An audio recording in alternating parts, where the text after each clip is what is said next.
Hey toy fans, I'm Tony from Analog Toys and welcome to episode 16 of Palitalk. And I'm joined today by the delightful Melinda Mock, co-host of the excellent YouTube channel RetroBlasting. Melinda, how are you today? I am fabulous, Tony. Thank you for having me. This is fun. I've been really looking forward to this. I'm interested to see how your experience living with a toy collector compares to the way my wife sometimes reacts to it. So, but just quickly before we get started, you are co-host of RetroBlasting. You were also the idea behind RetroBlasting came from you, didn't it? Yeah, I sort of have that dubious honor. It was one of those things where I was just sort of like going, okay, well, Michael, you're great at film. You have this big toy collection. You want to see the video. You should make the videos that you want to see. Because you can do them in a very specific way that other people aren't doing them. And so I'm sure there are other collectors who would enjoy seeing that perspective. And so I didn't realize Michael was going to turn it into a job. But yeah. It didn't become that straight away. It developed over time, but yeah, no, it was more of like initially we really did work on a lot of the stuff together, and I wasn't on camera, but I was behind I was running camera and helping. Like, we would stay up till like 2 a.m. We both had our day jobs, but we would be in this townhouse that Michael used to live in and working on the videos together. And so, yeah, it was sort of like one of those early in our relationship kind of things that yeah. And you are also host of Dreamland, the RetroBlasting podcast, along with Aaron Harper. Yep. And I just want to let the audience know there are links in the description of this video to both the RetroBlasting YouTube channel and the Dreamland tab of the RetroBlasting website, which that's my favorite way to listen to Dreamland, is go to the website. I often listen to it when I have to do a long drive for work and that kind of thing. So it's my favorite thing to listen to. Oh, well, thank you. Yeah. We initially were just doing just the audio podcast thing. And I was like, well, there are a lot of folks who, like, even if they're not watching the visuals, they're going onto YouTube and listening in the background while they're doing other stuff, because YouTube is sort of this sort of easy place to keep track of things. And so we tried to make at least a number of our most popular episodes into videos in some form or fashion. And so, yeah, thanks. Yeah, excellent. Before we get into some of the questions, I think we've got a couple of super chats. So, first of all, Bjorn.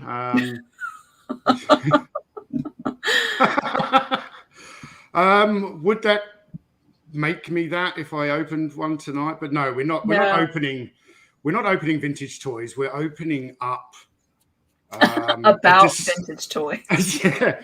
Well, specifically a discussion about what it's like to live with a vintage toy collector, or it doesn't have to be vintage, but a toy collector. But just before we get into that, I thought I would ask you kind of what were your favorite toy lines as a child, and what, if anything, do you collect? Yeah, so as a kid, I really, as everyone who watches the channel knows, I loved, as a kid, My Little Pony, the G1 My Little Ponies. I started collecting them and having them in my toy collection, like, when I was a kid, when they first came out. And I also had a huge number of Barbies, so very 80s Barbies. Although the love of those didn't sort of follow me into adulthood. So I still have a number of my Barbies, but I'm just not quite as sentimental for some reason about them. And then I really also did love Strawberry Shortcake as a kid. And weirdly, here's a little one that a lot of people don't remember, but Seawees were a fun toy that were like a bath time toy. So they were little mermaids, and they came. I know what they are. Yep. Yeah, they had like the beautiful hair, and then they had the little baby, and usually a little animal pet that came with them that had like a little fin on the bottom and the little lily pad. And so I have a number of them as well. So yeah. Yeah, no, I'm very familiar because my sister had Seawees. So, did you ever get into Gem and the Holograms? Because my sister was really into that in the 80s. She had the Rockin' Roadster and all the different characters. It's funny because, Gem was set up diametrically opposed to Barbie and the Rockers. So you were either like a Gem fan or a Barbie and the Rockers fan. And I was solidly in the Barbie and the Rockers camp. And I think it's because I had so many Barbies. It's sort of a weird thing with Gem because Jem is just slightly bigger than Barbie. And so she looks like she's got hydrocephalus. She looks like, I've got a big head. I've got a big head. Like she's just got this huge head. When you're like standing her next to a Barbie, she's just a little bit odd looking. And so it always just kind of put me off as a kid. Yeah. Yeah. My sister did get really annoyed with me when she had kind of grown out of her toy phase, but I took her Rockin' Roadster, her childhood toy, and painted it army green so it could be. I'm sorry, Kelly, if you hear this. She doesn't watch my channel, but I am sorry for that. Oh, wow. She's never forgiven me. Well, what are you gonna do? Kids are kids. Yeah. So you have a bit of a My Little Pony collection at the moment. Is there anything else? Well, so in the 90s, I actually did collect a lot of. I started reading Sandman in about 92. So it started in, I think, 88 or 89. And I started collecting the comics as they came out. And I collected all kinds of stuff surrounding that. T-shirts, posters. I have the watches with Morpheus and Orpheus. I have all kinds of sort of random stuff from the 90s. And then I also was a huge Tori Amos fan. So I collected a ton of, so I could almost have a Tory corner, which would be like all these rare posters and little poster record flats that would be up in music stores and rare CDs and books and all kinds of stuff. So it's not like I don't have things that I have collected throughout my life, but I've also moved around a huge amount. Like until I met Michael, I averaged one move per year every year of my life. Yeah. And so when you move a lot, and I'm an Army brat, you just learn to pare things down. So you don't keep as much stuff. So I don't know. I don't have as much stuff as Michael. Well, I started collecting around 1993, living in Australia. Obviously, the collection wasn't this size, but I have taken this collection from Australia to England. Wow. Back to Australia, and then now up to Port Hedland. So the collection has grown, but even when I first moved back to the UK in 2001, I wanted to see the country as an adult. I only originally went there for 6 months, and then September 11, I joined the army. It's like, hey, I'm going to stay. So I think I'd been there about 18 months, and I said to my parents, look, I really want to have my toys around me. And it was like 8 big shipping boxes, the huge, like Grace removal shipping boxes. 8 of those, and it was a fair bit of money, but they shipped it over, and then 9 years later I shipped about 15 boxes back because the collection had grown. And so even though I moved, I would pare down everything else, but not my toys. Yeah, we always talk about wanting to move particularly to England, but we talked about even like New Zealand, Australia, places like that. Over the last several years we've talked about it, and the idea of how much would it cost and what would be involved in trying to ship even just a portion of this collection overseas, not to mention shipping over our cats. Like it's a lot to think about, but that had to be a lot, Tony. It's crazy. I'm hoping we get a cat appearance today because Harry has been running around in here. So if she comes near my feet, I'll grab her. So yeah. So, sorry, we've got a quick super chat here. It says, Jim Largo, thank you. It says, nice to see you, Melinda. Tony, should we get Gracie to tell us her toy collector's partner stories about you? No. Gracie is not anywhere near as enthusiastic about my toys. So, although you may not be anywhere near the kind of collector as Michael, you still have obviously a great love and interest for just pop culture in general. Not the same for Grace. She's a younger generation, and it's just never been her thing. She doesn't even watch movies. She watches TV shows, and I'm relegated to watching movies on my laptop while she hogs the 65-inch TV.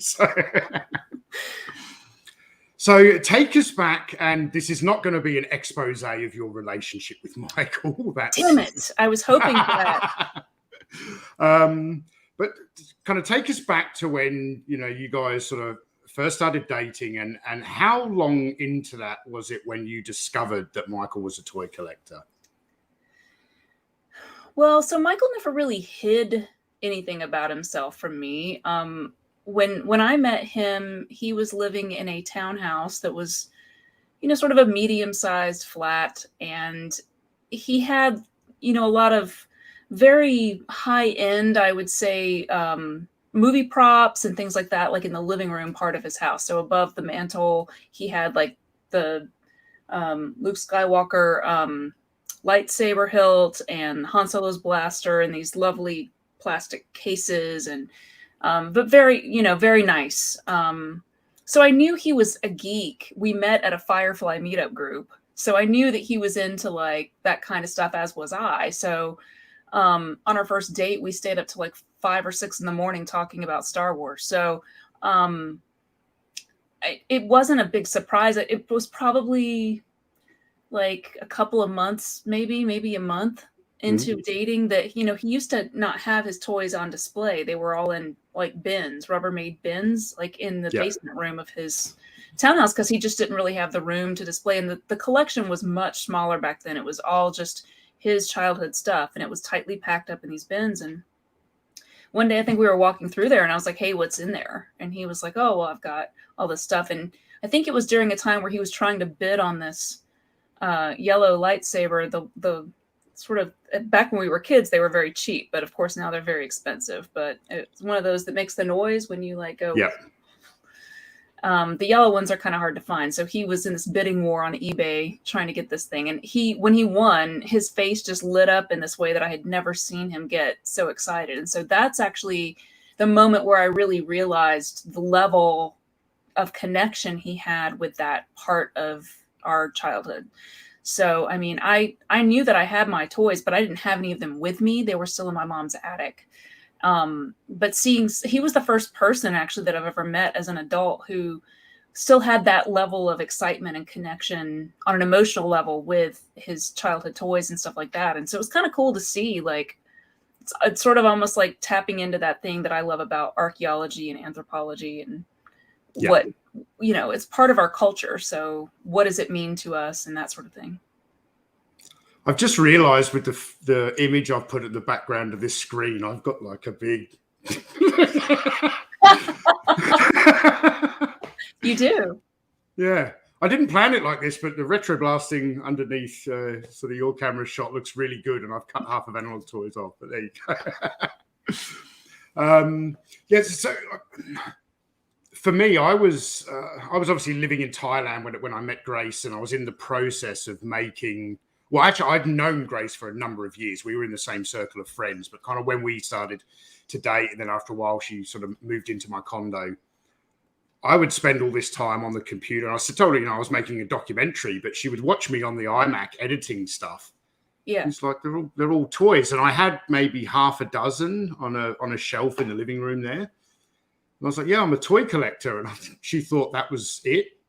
I did say, like, no, I've got a lot more stuff at my parents' house. Anyway, like, fast forward, I don't know, 18 months, and I'd quit my job in Iraq and everything, and we said, hey, we're going to try and start this new life in Australia. And my collection was not just at my parents' house, but it was displayed in glass cabinets. I had 3 big cabinets, and I walked in and showed, and she's like, oh, wow, there's a lot of stuff there. Right. 3 very large sort of glass cabinets. But then the first time we moved, I was pulling all of these bins, a bit like what Michael had, out of the garage at my parents' house. Mm-hmm. She's like, what's in all this? I was like, more toys. I didn't have room to display it all. She's like, how much have you got? And then she saw me, because of the stuff in these bins I hadn't seen in probably 8 years at the time. So as we were moving, I was like, I want to get it all out. So I'm going through. I know there was stuff that I forgot that I had, and a bit like you were saying when you saw Michael won that yellow lightsaber and how excited he got. Grace was seeing that for me. I think she just thought I was a bit obsessed, maybe. Like, this guy got OCD, which I do. I have OCD. I think most collectors do have some level of OCD. So I think People talk a lot about, oh, I've heard these stories the whole time that Michael and I have been doing this, which is, oh, well, my wife is making me get rid of my collection, or my wife doesn't want this or that, or, I'm not allowed to have this or that. And I guess to me, I enjoy the fact that he has something that he's passionate about, and that, it's a positive thing obviously anything comes with stress. Certainly running a YouTube channel has stress, but like, it's not anything that's destructive. It's very like kind of a feel good hobby. And so I'm like, I support that. Everybody should have their thing. I mean, I certainly have my things that I enjoy doing, that cause expense and need space in the house and all those kinds of things. And so I think the biggest thing about it is to sort of make sure you lay the groundwork of, husbands and wives or life partners who share a house. You have to negotiate like space, right? Like, this space is going to be community space that doesn't belong to me or you. It's sort of like for everyone to use. And then this is going to be your dance space, and this is going to be my dance space. And it's like Dirty Dancing. And but like Michael has always been really good about, we sort of talk it out, and he goes, okay, well, I'm going to keep all of my stuff in these areas. And I'm like, okay, great. And I'm going to keep all my stuff in these areas. And so we don't ever have those arguments about that kind of stuff. I think the only time we have stress, or that I get stressed, is down here in the studio. And it's mostly because of like donations and stuff and the boxes that come with it. So I don't know about you, like sometimes it's so much packing material and boxes and original boxes that people want to keep, but there's nothing in them because the toys are on display, and that stresses me out. So I don't know, how do you deal with that, Tony? Like, how do you manage like the enormous amount of cardboard and packing materials that come into the house, and which ones do you keep? Like, well, the benefit of so I live in company housing, and it's like a gated complex, but there's only about 30% of the houses are full. So on any given day, I can go out and there's 5 recycling bins that I can put the cardboard away. So literally after every live stream, all the packing material goes straight out and goes in next door but one's bin. Nice. But I'm really getting to a point now where the collection room is full. I don't have any space. It's even like lurched around the corner to the top of the staircase. Yeah. I have a double door wardrobe in the studio that is top to bottom full of some toys, but also equipment I need for videos. And then under the stairs on the ground floor, it's a 3-story townhouse. Under the stairs, I've probably got another 8 big shipping boxes full of stuff. Right. There is no more room to put things. Yeah. So my short answer is I don't know. I'm trying to figure out how to handle it. Yeah, it's tough. Michael said, I don't know what I'm lying about. I don't think I'm lying. But no, there is I don't know. There will be moments where Michael's like, "Oh, I want to get this play set," and I hear the word play set, and I do kind of cringe. Not because of like, I don't personally care. I just kind of go, God, where are you going to put that? Like, I mean, it's up to him. I don't ultimately care, but it just sort of feels like it starts to feel like it's all, Yeah. I don't know. I think that's the difference between being a hardcore collector and not being one, is that really causes anxiety. Does Grace get stressed out about like if you have a lot of stuff in the main part of the house, or?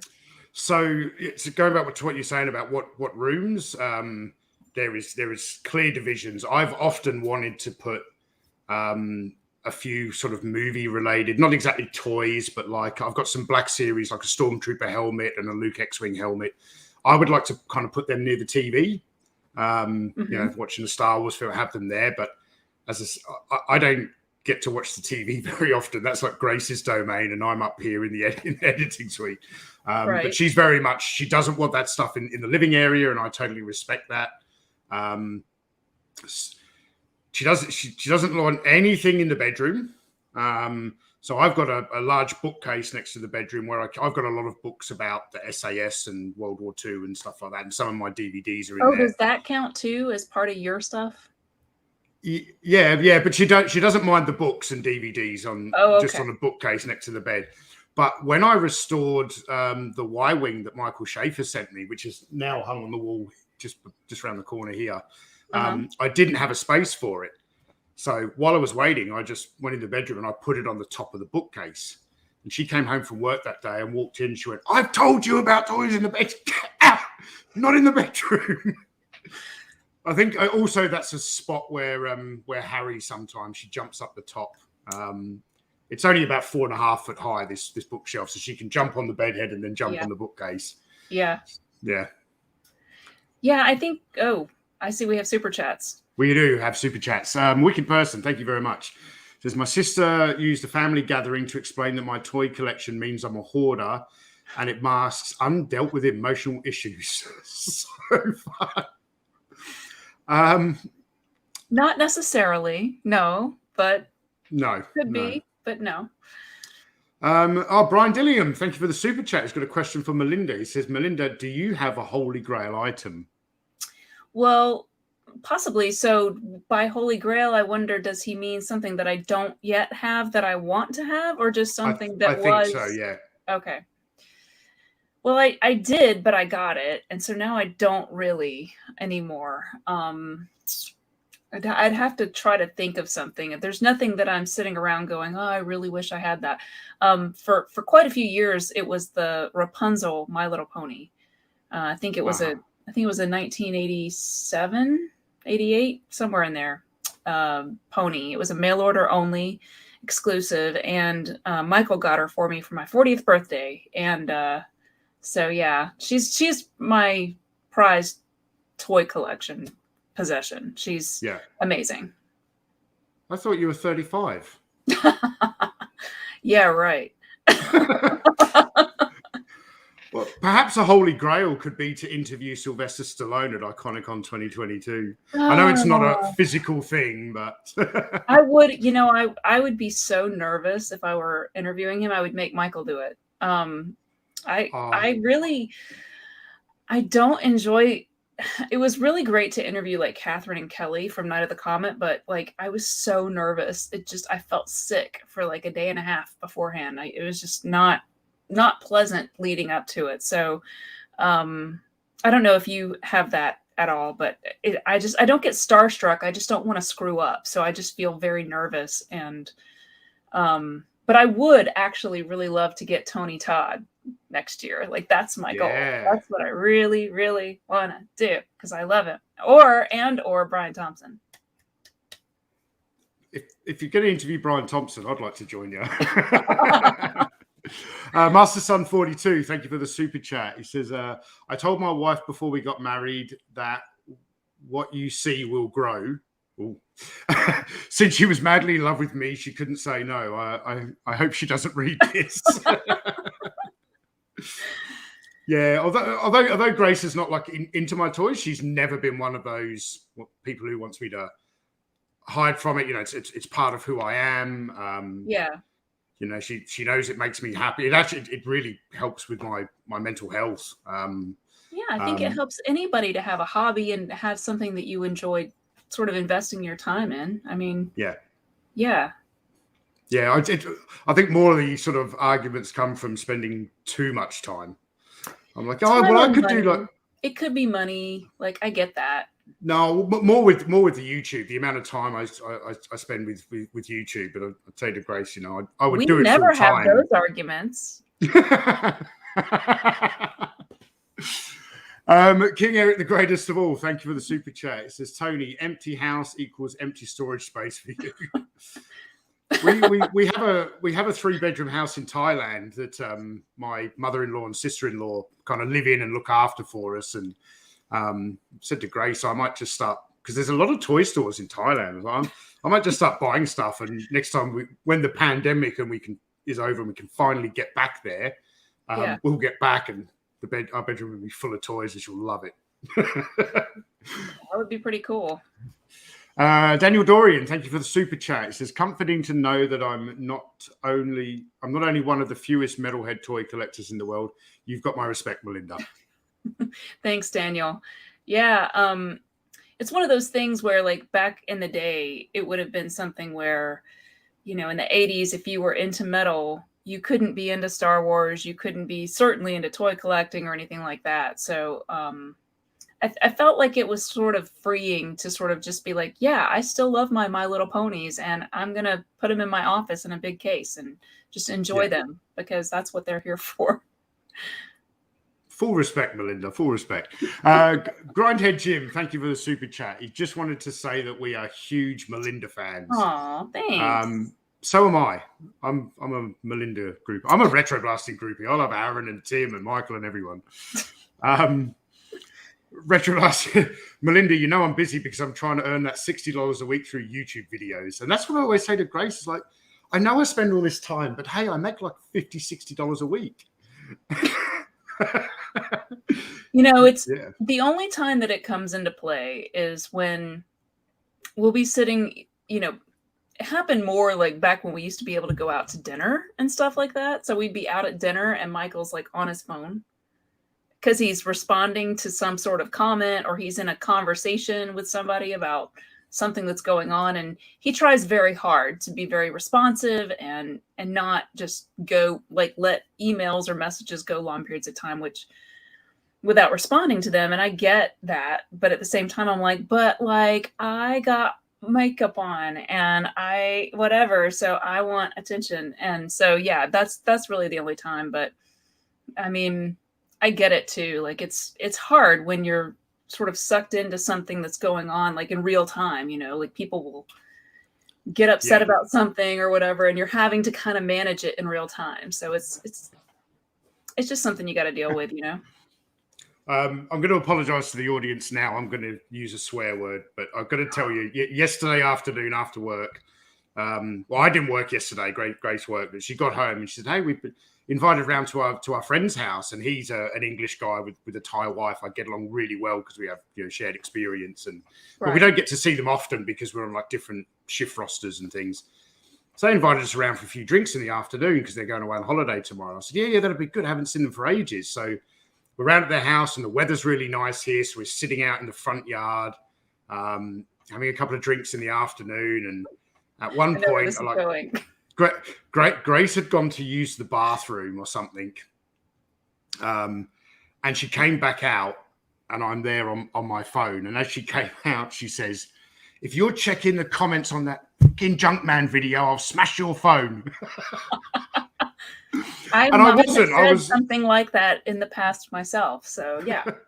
I wasn't. I was messaging Bobby Valor, but okay. Well, then that's fine. Yeah. Raymond Hui, thank you for the super chat. It says, hi, Tony. Hi, Melinda. Melinda, now that I know you're a Beatles fan like me, do you collect Beatles stuff besides the albums, like books, posters, bobbleheads? I don't. I've seen several of the documentaries. I kind of enjoy the film footage stuff of the Beatles more than anything else. I'm not a bobblehead person. I'm not opposed to the books, but I don't even think I have any of their CDs anymore. I used to have a lot of the Beatles CDs, but Michael would hate this, but I tend to listen to most of my music through apps and online streaming services, which irritates Michael and drives him crazy. But it means that I can very quickly go from listening to, like earlier I was listening to like Blue Oyster Cult, Nights in White Satin by the Moody Blues, and then the Night of the Comet soundtrack, just boom, boom, boom, without having to do anything other than just type it into my phone and there it is. So there's something kind of freeing about that, but yeah, I don't know. I didn't know you were a Beatles fan. Has that been revealed recently, or? Raymond was on one of the chats that Michael does, I think, and so he was talking about the Beatles there, and so I was sort of talking about. I was teasing him and asking him, who's your favorite Beatle? Because once anyone finds out you're a Beatles fan, the question that inevitably follows is, who's your favorite Beatle?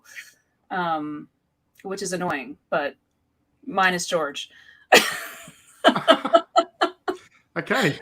But I gotta go. yeah, I gotta like go for Ringo. I do. It's funny because Michael is not a big Beatles fan, but I'm always like, you got to listen to this song. Have you heard this one? Because it's not like I Want to Hold Your Hand. It's like, you know, their music is very broad. So yeah. And Ronald Mitchell, thank you for the super chat. He just says, "Have a great stream. Cheers." I am having a great stream. I'm enjoying this. All right, so I've got a few questions here. It's a very relaxed conversation, though. But what I did want to ask you is, you've already kind of talked about the space issue, but I think some of that obviously comes from running a YouTube channel. yeah. Are there any other, and again, this isn't a, you know, let's pick on Michael question. I want to clarify that. Are there any habits that come with toy collecting that you find a bit annoying? I don't know if it's a habit that comes with it. I think it's sort of a prerequisite. So it's just sort of, at least for Michael is very, you said OCD earlier.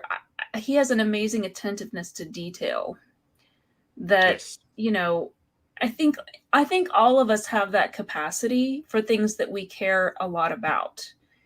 So I may not care as much. I think that I really think that it's cool that he has such a wide variety of these things, but I just don't get into the minutia of it. So like, I don't know all the variants of all these things. So it kind of starts to drive me crazy when he starts going onto a thing about, you know, like earlier today while I was upstairs listening to the Moody Blues, and I'm like all in my zone, listening to my song because I'm a musical person. And so when I get a song in my head, I'm like, I want to feel it and think about it. And he's in there talking about Robin Hood toys. And he's talking about, because he just got this shipment of Robin Hood toys. And he's, you know, Prince of Thieves. And like, look at this one. And it's this. And let me tell you the entire history of this thing.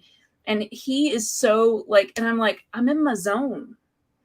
So he has Toy Zone and he, you know, so sometimes it's just about we're on different wavelengths. And I have to sort of like change gears very abruptly and grind the gears to get over into like, oh yeah, that is pretty, it's interesting to me, but if I'm like not in that mental space, like I don't know if I'm cooking dinner or if I'm taking care of the cats or doing whatever else and he's in there telling me about something, I'm sort of half listening. And that's dangerous with Michael because he expects me to remember all the things that he said. And I'm like, he goes, you don't know what I'm talking about now, do you? You don't remember me saying that. I was like, yeah, I remember. I'm always getting in trouble for that because Grace does a lot of cooking. You know, she's that's what she's passionate about. Right. You know, it's not just making meals for the family. If she's got any kind of idle time, she'd be like, oh, I'm going to make a cheesecake or just take it into work for other people and that sort of thing. So I've got this really bad habit of while she's mid-baking or cooking dinner or something, of just coming into the kitchen with my laptop, putting it on the bench and go, you've got to watch this video or this part of a video. She's like, later. Sometimes Michael will come up and he'll be on about something like, it could be some sort of thing he's really excited about, or it could be something he's really pissed off about or whatever. And he comes upstairs and like you said, I'm in the middle of baking, which baking is measuring and counting. And, you know, you have to focus on what you're doing. And he's like, I gotta tell you about this thing. And I'm just like, can you wait 10 minutes? Cause I gotta get this in the oven. And so, yeah, sometimes it's just about sort of getting into the same mental headspace. I don't know if I think that's just with any two human beings that would be true. Yeah. In terms of things that I sort of find frustrating, I think, and again, I don't know that this is specific to him being a collector, but I think he focuses on the things he focuses on, right? So he focuses on, if the toy room is in a mess, then he's stressed out, but like, it doesn't really bother him if the kitchen's a mess. Or the rest of the house is a mess. And I'm like, yeah, but see, those two things are equivalent, like to me. Like, so it's because you spend all your time there. I spend all my time, you know, feeding the cats, feeding the family, doing all these things. And so if my workspace is stressful and chaotic, then it's going to make you feel terrible. So sometimes it's just about, that. I'm 100% guilty of the exact same thing. So we all are. Yeah, I'm guilty of it myself. Like, we all just prioritize our own stuff. Like, it's not to say anything bad about Michael at all. It's just that's a normal wife-husband thing. Spouse. Yeah, like all things 80s. Hey, Dean, how are you? Thank you for the super chat. He says, once this damn pandemic is over, we're going on a toy hunt in Bangkok together. Not that it will require much hunting. There is some really good toy stores, not just in Bangkok, like any kind of city in Thailand. It's very popular over there. And you get a lot of different stuff as well, stuff that comes out of Japan and things. So, well, that's what I was going to ask you. So do they have like a lot of the stuff that we have, or are they knockoffs, or are they what well, are they? you can get a lot of knockoff stuff Yeah. over there, but if you go to a toy store in an official type shopping center, there's like a big department store over there. I can't remember the name of it. There's a whole chain of them that they have in the big shopping centers. Right. And they have a toy section, and it's all legit stuff. And they'll have modern toys, though. Not modern toys. Okay. Yeah, they'll have all the Star Wars and all that kind of stuff. But then there'll be a lot of stuff that's come out of Japan and other parts of Asia. Right. But there's actually I've always wanted to go. There is a huge vintage Batman toy museum in Bangkok called the Batcat Museum. This place is enormous. He's got like Batman toys from the 60s. He's got movie props. I've always wanted to go. But, obviously, whenever we go to Thailand, we're there for a few weeks. Grace is seeing her family, and I'm like, "Hey, let's go to this Batman museum." And she's like, "Hey, let's not." That's when you just say, "I'm going to head out for a couple hours and go to this thing." Yeah. But when I do that, she goes shopping and spends. Yeah, tit for tat. That's only fair now. Like, yeah. No, when it's Grace worked yesterday and I didn't. Before we went round to our friend's house, she came home from work, and I got greeted with, "There's laundry out on the line. Why didn't you bring it in? There's dishes in the sink." And I was like, "Well, I did a live stream, and then after a live stream, I was in this message chat with Bobby, and then I was moving some toys, and she's like, 'Where are your priorities?' I was like, 'Those are my priorities.'" So, well, I mean, we've gotten, like, sometimes I'll get irritated if it's like the middle of the week and I'm going to bed and he's on the phone down here. I can hear him talking, and I'm like, he'll be done anytime. And I wake up, it's 2:00, and he's still down there talking. Just, it'll be like 5 hours later, he's still talking. He can get lost in a conversation like no one I know, and he loses track of time, and he will just sort of talk and talk and talk, and I'm like, or he'll come to bed at 3:00, and I wake up when he comes in, and I'm like, what the hell is going on? And I look at the clock, and I'm like, oh my God. So it shouldn't irritate me, but it just is like, what are you doing? One thing I will say is that if anyone I've ever spoken to who's met Michael in person at a toy show or something like that, is that he is so open to chatting. He is. Gives everyone his time. It's funny how some people perceive someone on the internet, and then in person they're just this wonderful person who's got all this time for anyone who wants to chat toys or Star Wars or whatever it is. So I would say that is, if there was something that I really could convey to people, it's that, obviously I'm biased because he's my husband, but people who have all these, especially people who've never really met him or talked to him at all, they get these ideas about how he is. But in reality, he is very generous, like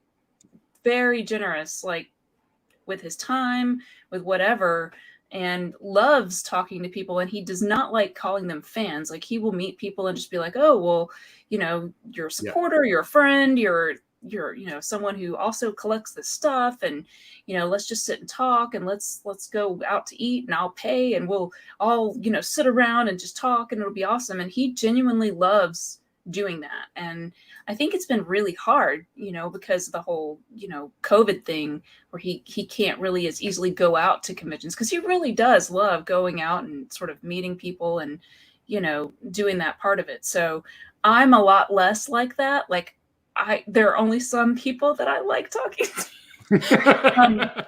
I'm just more introverted, so I don't always do the small talk thing really well. So like, there are a few people who I just get on with great, but like, I'm a little more reserved. But Michael is he loves doing that. And so I feel like a lot of the hate that he gets, if those people ever met him in real life, many of them probably would have a very different opinion of Michael. Sometimes his sense of humor does not translate to written text stuff, or maybe it's a British American thing. I don't know. What do you think about that, Tony? Like, someone said that to him the other day. Some of his humor tends to be very British and dry. Yeah, and that's what I love about it. I get Michael's humor, and I saw this comment recently. I don't know if it was on a RetroBlasting Patreon post or wherever it was. Someone wrote this comment, talking about some of the haters, and they say what it is. They might butt heads with Michael and disagree with them, and they haven't sort of quite disliked him yet. But he is so intelligent and puts forward such well thought out arguments that they just go, I can't win. I'm just going to hate this guy instead. and I thought that's quite possibly true. It could be. I know Michael he tends to be very blunt, and he just tells it like it is, and he doesn't mince words, and he just says exactly what he thinks. And so, a lot of people are used to sort of everyone having a padded cell around them and sort of tiptoeing and walking on eggshells. And Michael's like, well, if you're going to throw stones at me, I'm just going to give it right back to you. And we're just going to have that kind of relationship. So I don't know. I think a lot of people will dish it out, but they can't take it. Absolutely. But yeah, it's just interesting to me, because I think if you were to like meet him at a toy show and you were just like sitting there talking about stuff you both love, you would see that a lot of what he's saying is being said with a sense of humor, and it doesn't always come across. I'll read it and I'll go, yikes, that sounds really harsh. But when he says it to me and says, oh, well, I told that guy, blah, blah, blah, blah, blah. He says it and I'm like, oh, he meant that funny, but it doesn't. Yeah. To an American ear, it does not sound that way. It's almost like Michael is a man without a country. Like he's very British without being British, if that makes sense. Yeah. I don't know. It totally does. It totally does. I think we have some super chats. Okay. Robert Chambers, thank you very much. He said, hello to two of my favorite YouTubers and my only Patreon channels for now. My only two Patreon channels for now. You both, including Michael, bring a lot of joy to everyone. Thank you. That's kind of you to say. And a world made of cardboard. Did you ever think that Michael's toy collecting would make you a superstar with many followers and actually making some money? No, I definitely did not. That was the furthest thing from my mind when this all started. It was really just finding something that because Michael needs something to do. He can't just sit and like watch TV in his spare time. That he is not that guy. He needs something to really, really work on. So I was just trying to think of something he would enjoy. Yeah. And here we are. And Robert Chambers, thank you for another super chat. He says, I love both your streams. They make work so much better, even life better. Thank you very much, Robert. Thanks, Robert. That's really kind. It is. Yeah. It's always very humbling to hear comments like that. I know. And Toy Connections, thank you for the $5 Canadian. He says, the guy was generous enough to fly a sail barge around the world to hand deliver it. Good enough to earn my respect, even if I've never met him. Absolutely. Michael's become an incredibly well-trusted friend of mine. That guy's, I know he's got my back and I don't even have to question it. So I feel like we are talking about Michael way too much when I know he's probably in the room over there. Probably like, oh my God, stop talking about me. Yeah. So, which is good because the next question is not about Michael. So if you have guests around the house who, you would be friendly enough that, you would, hey, you show the collection. Yeah. Are you just as likely to want to walk them around the collection? More so. Yeah. Michael does, again, I am going to talk about him a little bit. He is fairly humble. Like when we have guests over to the house, he's just, like talking to them about them. He doesn't want to be like, look at all my stuff and let's go down and let me, and I'm like, hey, show them the collection, show them the toy room. It's going to be fun. Cause a lot of people, don't see that kind of stuff, especially if they're not in this world. Like they kind of go, even if they're not into it, they're still impressed just because it's so much of it. And most people who are our age on some level do remember some of this stuff. And so they're just like, wow, that's really interesting. It's just, I feel like it's a pain.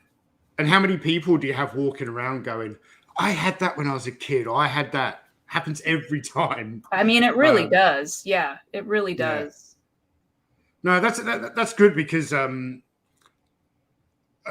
time it's really started to change. It didn't happen initially, but certainly since we've kind of lived in this house, we will invite people over, and it may be people from work, and I might not actually be that open about them even knowing I'm a toy, although it's kind of word has gotten out around. It's a small town I live in, and the stupid thing I did, I put out a fishing video last year just to say, hey, this is what I do when I'm not running the channel, and I put fishing for mangrove jack in Port Hedland.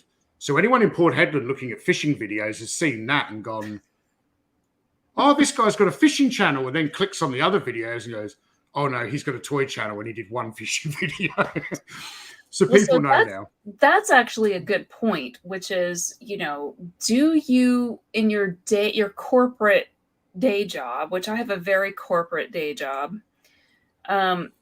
do you let people know that you do this on the side, or do you find that people sort of look at you funny, or they don't quite get it because they're super muggly and they judge you? So for several years when I started the channel, I didn't tell anyone, and I never put anything about the channel on my personal Facebook page. It was all on Analog Toys, and it's just I don't enjoy talking to people at work about it who kind of don't get it. No. But then when it kind of started to come out and people at work started to realize, it happened a couple of times. I would like walk past someone. I work for a big mining corporation. It's a huge place. Right. And I would walk past someone and he was like, oh, hey man, loved your latest video. And I'm like, I have a YouTube channel? He's like, yeah, I've been watching you for ages. But because I'd let it go on for a while and had established the channel and people were seeing what I was doing, they weren't looking at me any differently. So I certainly don't promote it, but kind of everyone knows now. And if people do want to come and talk to me, I'll talk to them about it. And I'm not finding anyone people do find it very difficult to make fun of me because I really don't care what people think. And I think a lot of that comes from the military. We have a lot of banter in the military, and we are so incredibly abusive to each other in the most friendly way, if that makes any sense. I mean, you're an army brat, you must understand. Yeah, I do. So if someone at work sort of tried to say to me, oh, so you collect dolls, I was like, and like, are you trying to embarrass me? It doesn't work. Yeah, like, so it's weird. Like, I initially, and I had worked for the same company for like 7 years, and only like about 2 years ago left that company. So basically I started working for that company at the same time we started the channel. So it was in 2012. And so basically the whole time the channel's been growing and doing all these things, I had been working for that company, and they knew that I did it. It was a very small company. Everybody knew me, and I didn't feel like I had anything to hide. But as it continued to grow, and my boss, at the time, he he thought he was being funny, but he would say stuff in meetings like where I'm sitting there and I'm having to sort of present in this very corporate boardroom type of environment. And he's like, yeah, well, Melinda does videos on the internet. I'm like, can we stop and clarify that real quick? Because that doesn't sound good. It doesn't. And he would just laugh. And I mean, he would be vague like that on purpose to try to make people kind of, because you're talking to people who are super muggly. And then if I jump in and say something like, no, it's a toy channel, that does not help. And so you got to be like, you know, vintage pop culture, you know, movies, cartoons, television, stuff like that. And almost avoid using the word toy. It's just very unfortunate because like a lot of people who don't, I don't know, they have like a very different mindset. They just want to take it into like really gross places or really, you know, making fun of you, if nothing else, type of places. And then there's the other part of it where people sort of either maybe they think that you're not working as hard because you're working on your side job at work. I don't know. Like, it's almost like they resent you having something that's that different and unique or something. And so I find that like, it's better if I just don't call attention to it. I am not trying to hide it because if you type my name into Google, you're going to see RetroBlasting. There's no hiding from it. And it's literally, it's on my LinkedIn. It's on, you know, whatever. I'm not trying to hide it, but I just don't bring it up because I find that it makes people, certain people, be weird. There's a time and a place, and I really don't feel like it's something I should be. As I said, if people want to come and talk to me and they're genuinely just interested, more than happy. I'm talking about in the workplace, but I don't bring it up. I don't bring it up with people at all. I'd rather not discuss it. So now, I think do we have some any action figures or anything like that in your office?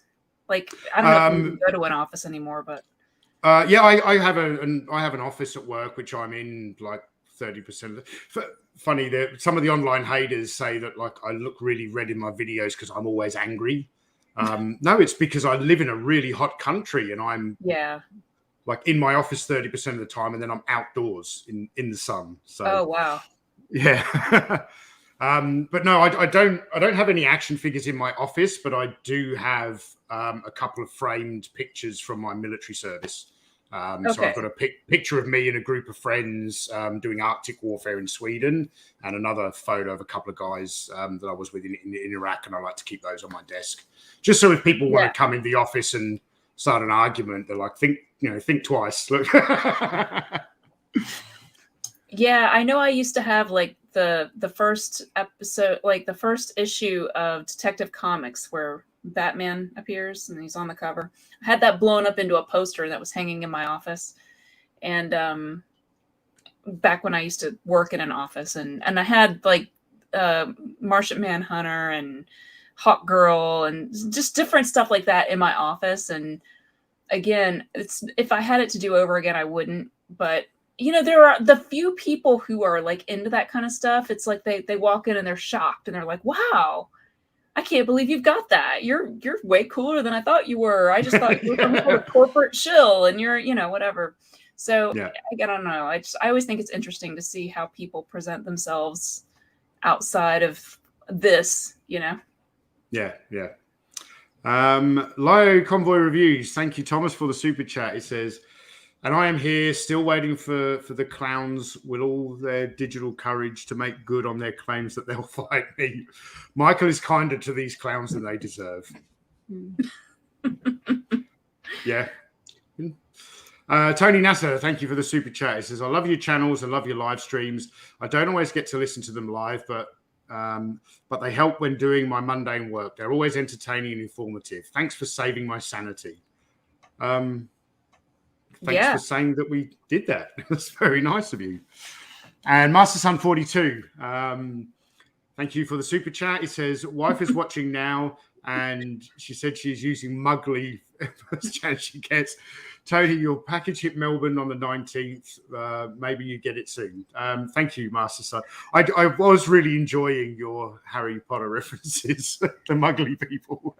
I mean, I don't know how else to describe it. They're just people who like cannot think outside of watching football and taking their kids to soccer and I guess doing their taxes and staring at paint drying. I don't know what they do for fun, but it's like, look, if you had something that you were into that was like not in my wheelhouse, but you were really into it, like NASCAR or something, I wouldn't make fun of you for it. I'd just be like, wow, that's really cool that you're into that. And, you know.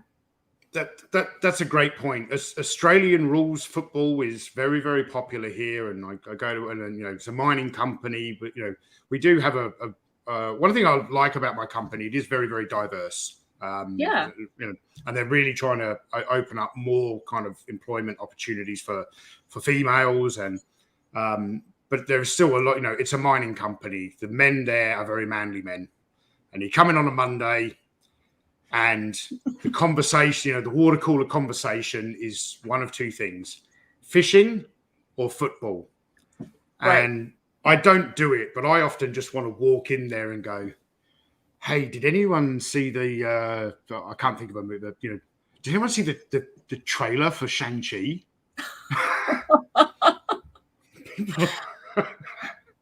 You know, but I am known at work for my ex-military service, because I do like some safety presentations, and I really go into like drill sergeant mode when I do them. So I have this kind of it's still me. I'm not putting on an act, but people have this sort of perception of me at work that's not like how I appear on the channel. At work, I'm very always organized. We all wear a work uniform, but I have a tucked in shirt, buttoned up, with a lot of other people that have it untucked, dirty. And I'm very sort of almost regimented. So, well, I mean, at least the whole military thing is still a tough guy thing, right? Like, yeah. I know when I used to work, I used to be a research coordinator, and so I worked in the hospital, and I would work in the cath lab or the OR, and a lot of times you'll have, like, in the cath lab in specific, you have like the basic operating suite where they are doing the procedure, and then you have like a viewing room, has this big glass panel, and you sit behind a desk, almost like police interrogation. Like, you've got like a big window and you're watching. And so I, as the coordinator, would not usually be in the room, but I'd be sitting back there with, before the surgeon, the vascular surgeon, or whoever was going to be in there, they would be out there and they'd be talking to like the drug reps and the device reps and all these guys from like Boston Scientific and blah, blah, blah, blah, blah. And they're all like, "Oh, did you see the big game, Jim? Oh, yeah." Because they're sales guys and they're talking to doctors and they're trying to schmooze. And I'm in there just being like, I'm the science nerd and I'm taking notes and, I'm a girl. So I have like all these things against me. And I would always think, man, if I just knew how to talk sports, I could be getting to the top. I would be winning, but I'm not going to do it. So I can't talk sports. I don't mind a bit of the fishing talk, but yeah. I can't talk. I can talk certain sports, but not Australian rules football. I like seeing people punched in the face. I'll watch UFC. I could get KBA.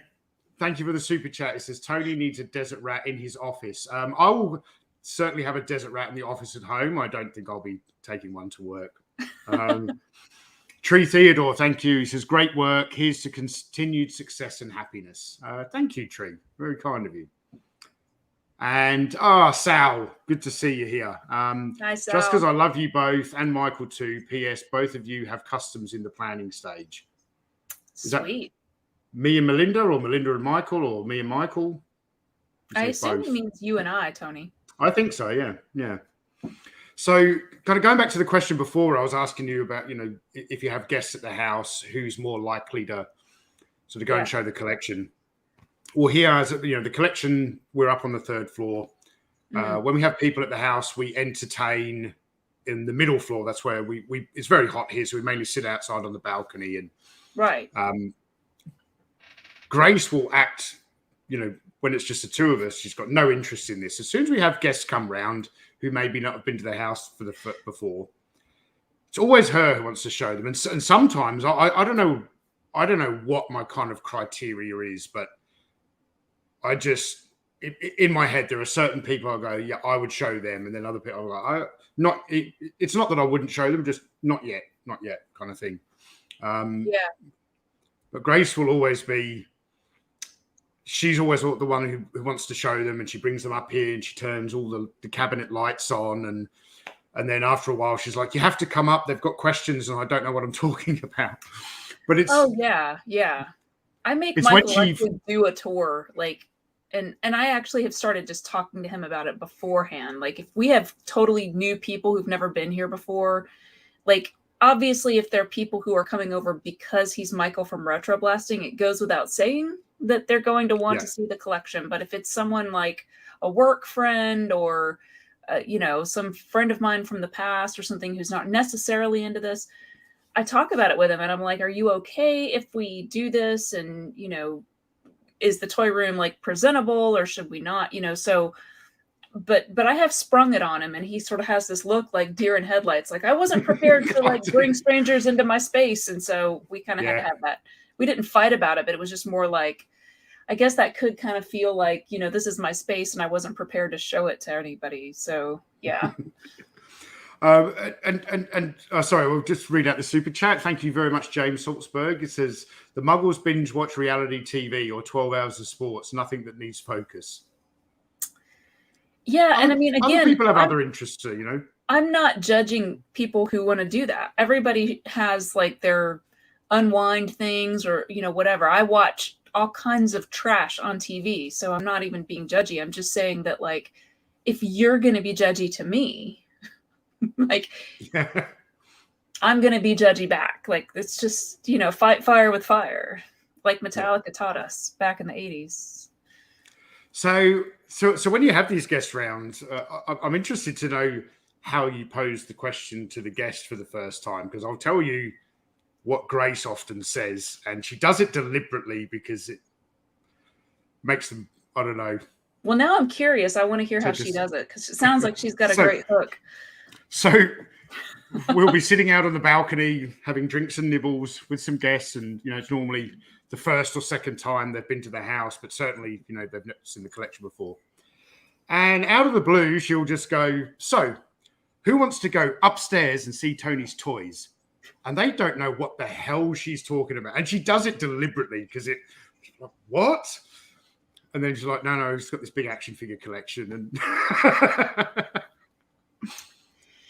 yeah, well, at this point, there are very few people that we meet or come into contact with who are coming to our house that don't know on some level that Michael does this, because it's literally his day job at this point. So probably if I sort of like take the Wayback Machine and go back to when he had like sort of a more corporate job and it wasn't COVID times and more people were coming to the house who may or may not be into this stuff, I would probably just sort of say something like, hey, Michael, have you shown them have you told them about your collection? Just put him on the spot in front of the person and then everyone's awkward. Collection of what? Yeah, Michael's like, oh, they don't care about that. I'm like, oh, it's really fun. You remember, like, you probably love, what's your favorite toy from when you were a kid? And then they're like, whatever. I'm like, I'm sure Michael has some of it downstairs because there are very few toy lines he doesn't have something from.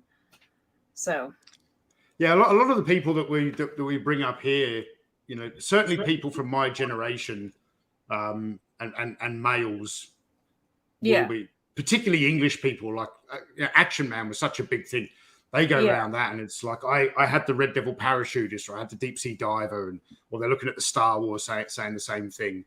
But even people who aren't into it can come up and just appreciate the breadth of the collection and the way it's displayed, and exactly.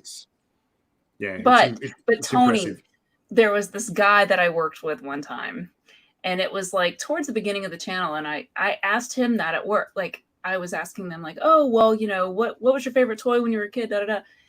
And he was like, blocks. And I was like,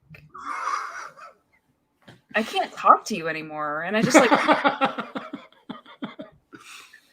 oh my God, what is wrong with you? Like, well, that kind of leads into my next question. I wanted to ask you, aside from what you collect, within Michael's collection, is there a particular toy or line of toys that are your favorites out of everything that he collects? And you can't say Bespin Luke. Okay, I won't say Bespin Luke. I think that my favorite thing that's a toy-related thing that he has is the Palitalk Death Star. I think it's so cool. It's so impressive to me that it's survived and is in such good condition. So I think that that's one of those things I'm like, I really love Voltron. So I really love like all of the different, especially the die-cast metal Voltrons. I really love like all of that. And that's something that he introduced me to. So it's kind of got a special meaning. So probably if I was going to pick a line, an ongoing thing, I would say it would be Voltron related.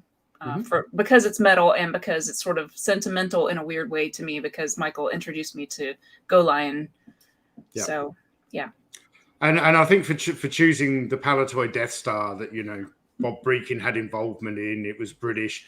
You get 100 extra points for the Sum It Up game and you win the internet today. Hooray! I remember That's a when great Michael choice. got that thing, I was just like, holy crap. Like, you guys know, like any of you who see me on the live streams, I'm not always great at visually reacting to gifts or to things like that. It's just something I'm really bad at. I take time to process stuff a lot of times, but I remember when he got that, I was just like, holy crap. Like that is amazing. It's so much better than the American version, first off, like, holy crap. And then just the condition of it, it's just so impressive. I'm so pleased that it's sort of front and center in the display cases where you can really see it. It looks lovely. So, yeah. Were you upset when the Rambo Savage Strike headquarters got relegated out of the cabinet? No, because I feel like that playset is sort of anticlimactic. Yeah. As much as I love Rambo and the Rambo toy line, and I had a lot of the toys when I was a kid, but I didn't have the playset. So it was for a long time, it was a holy grail for me to add to the collection. And I had it on display in this collection room for a while, and I've actually swapped it out for the Ghostbusters Firehouse, which, because although that's a really boring toy, as a display piece, it looks good. It does, but the other one that was tempting to say was the Filmation Ghostbusters playset, which is the haunted house thing. That whole toy line, as much as I'm not a fan of the cartoon, but that toy line is outstanding. It's so, I just love the design of everything about it. So I think it's the best playset of all the playsets. It's probably not a popular answer, aside from the Palitalk Death Star, of course. But I was never really aware of that line or particularly that toy until RetroBlasting videos, and I was so impressed when Michael was able to, when he finally acquired the playset and did the follow-up video and was able to show us all the different features. I was really impressed with that playset. Yeah, and the car, everything about that line is really cool. Yeah. So it's huge. I'm having that same experience now with Centurion. So, A World Made of Cardboard. Thank you very much for the super chat. It says, my youngest daughter loves you, Melinda. She is in the Corps at Texas A&M Navy, and she took her toy Godzilla with her. She is not afraid to show it. It's very good for her. Good for her. Yeah. Well, look, we've been going for coming up to about an hour and 10 minutes, and this is usually the point in Palitalk where I play a game with my guests.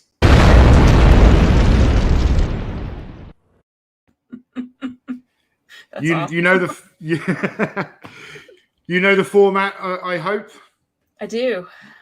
Okay, so what I typically tend to do is throw out the name of a movie, a toy line, something like that, and ask the guest to sum it up in one word. I'm going to do my best, Tony. And I often say that I don't really come into this prepared. I try and kind of pick up on things in the conversation. But this Palitalk was very different. I kind of knew before I came into this what questions I was going to ask or what I was going to present. So can you sum up for me in one word Timothy Ward?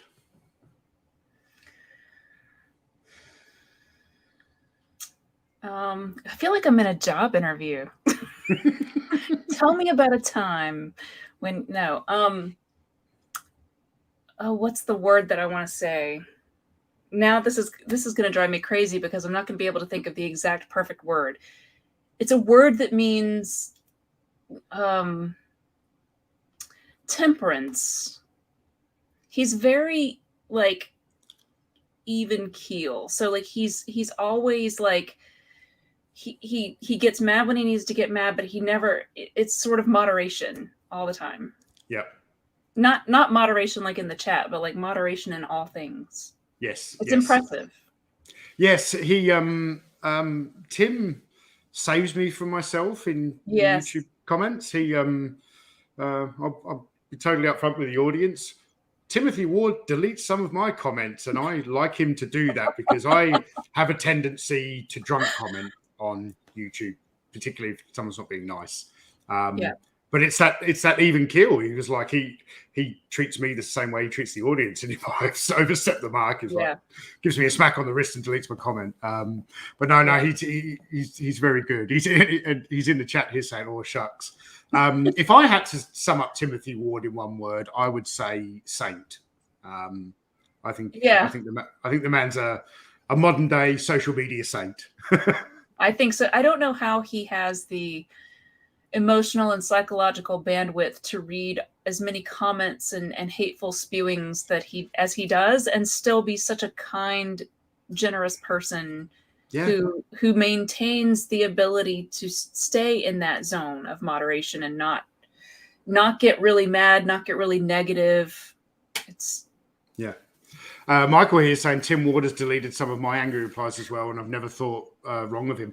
No, me and Tim have finally got around to having the conversation. I was like, I encourage you to do that, because I do have this tendency. But I should not log on to YouTube comments when I've had 12 beers. Let's put it that way. But I've done that from time to time. So yeah. Okay, so.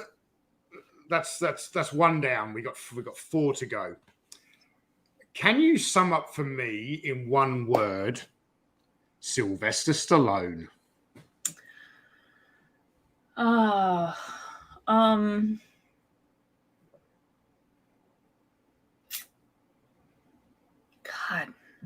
this is hard, Tony. I know if it was sum it up in 2, it makes it too easy because you can use an adjective and a verb and things like that. People don't know how hard this game is until they're actually. Well, especially if you're picking things that I didn't care about, it would be really easy. I would just pop something up. But when you're picking things that I like really care about, so I'm like, there's so many things I think about him. Like there's the surface level, but then there's like the reason that I really love him, and it's hard to find a word that actually encompasses that. So I'm trying. The first word that came do you want the first word that comes to my mind? Like, or are you looking for that? Let's hear that. So I kind of, this is a cheesy thing to say, but I would say like machismo or macho. Like he's like sort of the manly guy. Like he's that epitome of like macho guy. But the reason that I like him is because he's got this emotional undercurrent that's behind that, that makes that not just be an arrogant jerk guy. Like whether it's in Rocky and he's like got a soft spot for Adrian and animals and stuff like that, or if it's in Rambo where he's,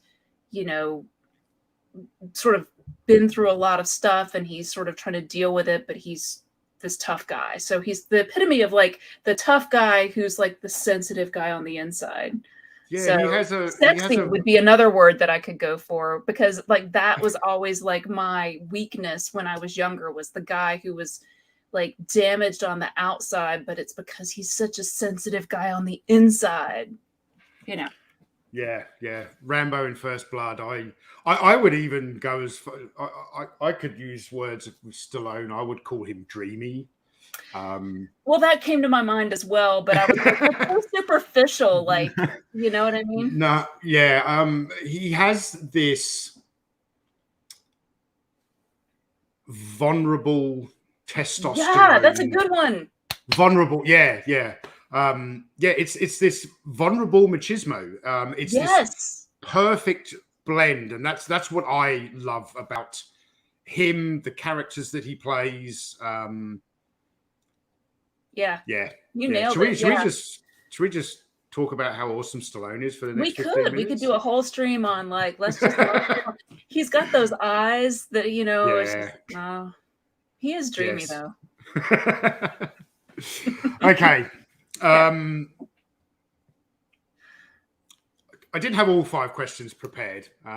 Let's while I've got a couple more prepared. While I'm waiting, let's do the super chats. Monkey Boy Cloth Cat, thank you very much. He said, really interesting chat, guys. Thanks for doing this. Yeah, I've really enjoyed this. You've been a fantastic guest. Thank you. I love your picture of your kitty, Monkey Boy. And Sigma Experiment, thank you for the super chat. It says, does Melinda not realize Tony had snuck into RetroBlasting's toy showcase room? Are you over there? Okay. So sum up for me in one word. Oh, Kylie Minogue. That's not fair, is it? Well, I mean, it's every bit as unfair as Stallone. I mean, it's it's different because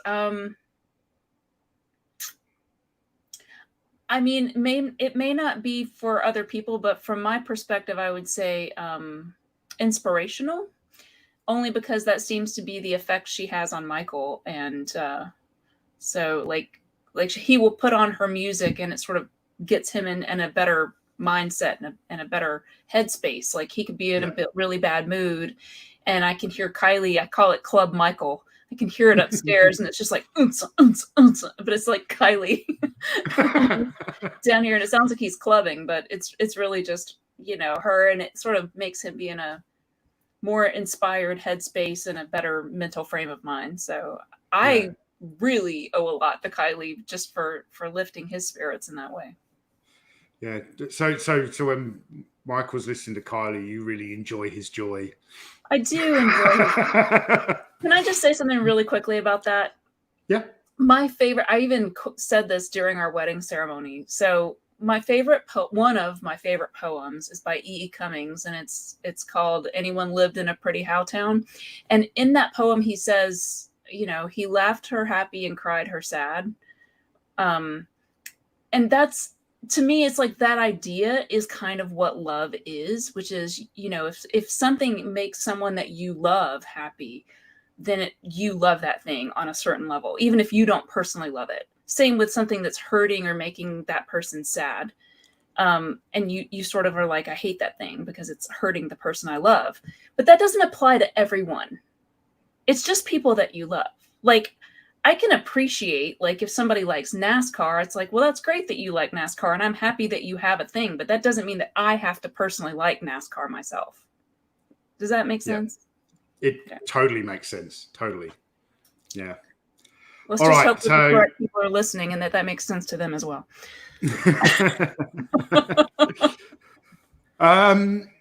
So we've got 2 more to go, and you did say this would be a bit easier if I mentioned something that you don't like. So I've been sitting here trying to remember something that you don't like. And actually, I found that very hard. It's shocking that that's difficult because I hate everything.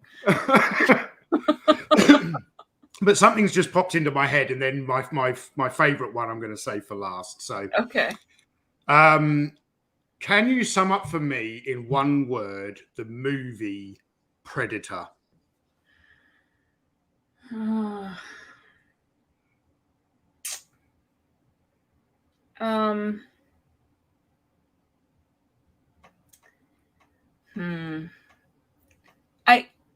I hate to say this because I use the word macho to describe Stallone, but it's kind of this macho, not in the same way, but it's like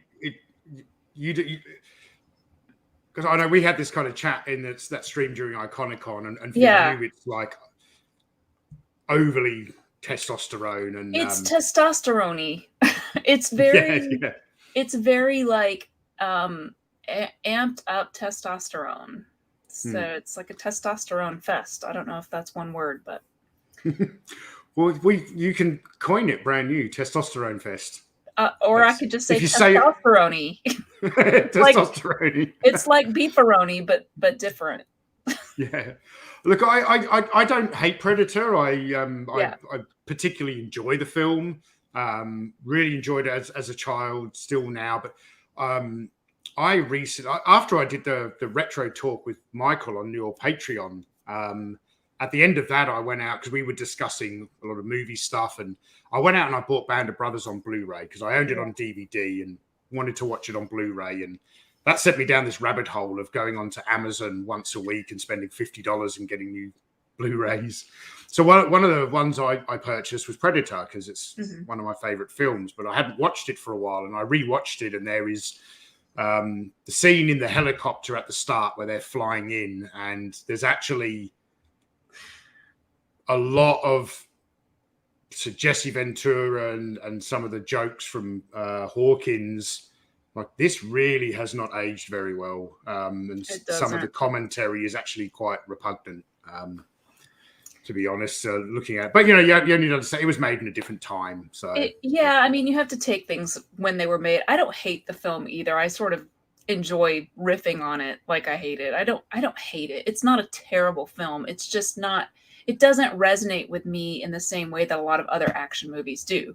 Even ones that are very testosterone-y, like Jean-Claude Van Damme or Steven Seagal movies, which are very like, I'm a macho man, but like there's something about that movie, and I think it's just because it's a whole ensemble cast, right? And it's not got the same tongue-in-cheek thing that the Expendables have. Well, it also doesn't have Stallone, so that's part of it.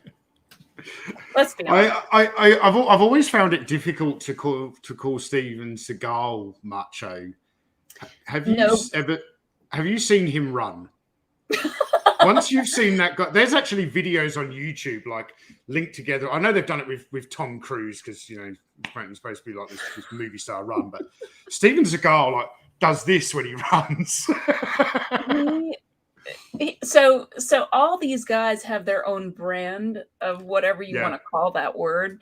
Seagal is just that he takes himself so seriously that it's just amusing to me. Like I love Under Siege 2, Dark Territory. I'm sort of known for that. That's my favorite Seagal movie of all time. And it is not good, but it is great. It's so fun to watch him. He's so serious about it. He's just like, I don't know. It almost feels like he's not acting. Like I think he really believes that he is that guy.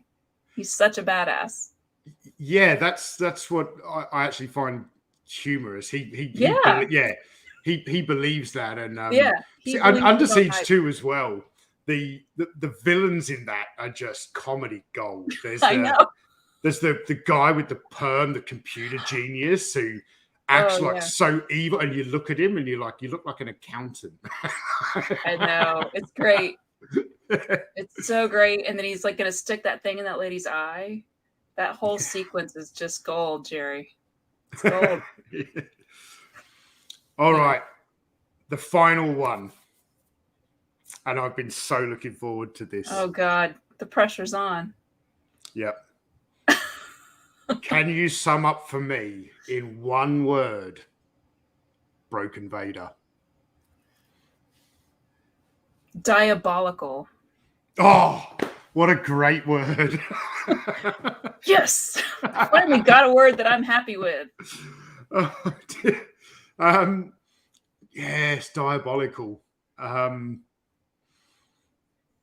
don't know. I don't know how I would sum him up. How would Michael? Let us know in the chat. How would you sum up Broken Vader in one word? Michael Schaefer's here saying moody. Is he moody?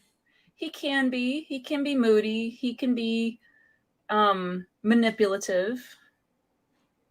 Yep. He's one of those that like pretends to be nice to you to get what he wants, and then, you know, as soon as he gets his power back, unreliable. I was going to say he's quite handy. That's a terrible joke.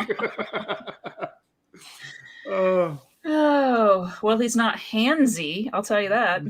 Yeah, yes. We have a super chat here from Sigma Experiment. Thank you very much.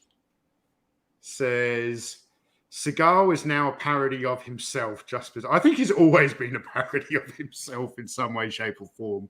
He's one of those actors that you almost think he's not acting. That's just how he is. Yeah, he has always been what Bruce Willis has become. Yes, Bruce Willis wasn't always that way, but the way he is now, Seagal's always been that. So yeah. But I think that's a wonderful way to end this really enjoyable podcast. You have been a delightful guest, Melinda. I've really, really enjoyed this. Well, as I said in my retro baking, I always strive to be delightful. And but please take a final opportunity to tell the audience. Not that I think anyone on this channel doesn't know who you are, but please let them know where they can find you and Dreamland and all that stuff. Well, you can find me wherever. Every other Saturday we do a live stream, and I'm pretty much always on that. So you can find me on youtube.com/retroblasting there. And every once in a while these days I've been doing some videos as well. For a long time I didn't do any because I am not super fond of being in front of the camera. But I'm sort of like Iconicon got me more into it again. And so I'm working on some projects with Movie Oubliette. I'm doing another video. We did a great video about Legend, the movie Legend from the 80s, and we're working on another fun thing that will be out before Halloween. So look forward to that.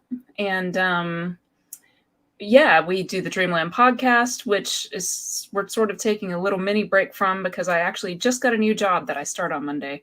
Congratulations. So yeah, and as soon as I get used to my new job, we'll be back. So, but yeah, you can find me on there as well. And mostly it's just youtube.com/retroblasting. And the links are in the description of this video. Thank you so much for taking time out of your evening to come and have a chat. It's been insightful in many ways. Grace is looking forward to watching this back because she knew what the topic was. So yeah. I think she's going to sit there for 90 minutes going, So,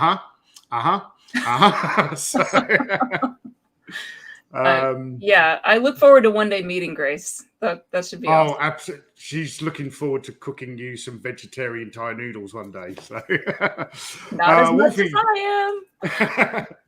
Wolfie762, thank you for the super chat. He says, "This has been fantastic, Tony, Melinda.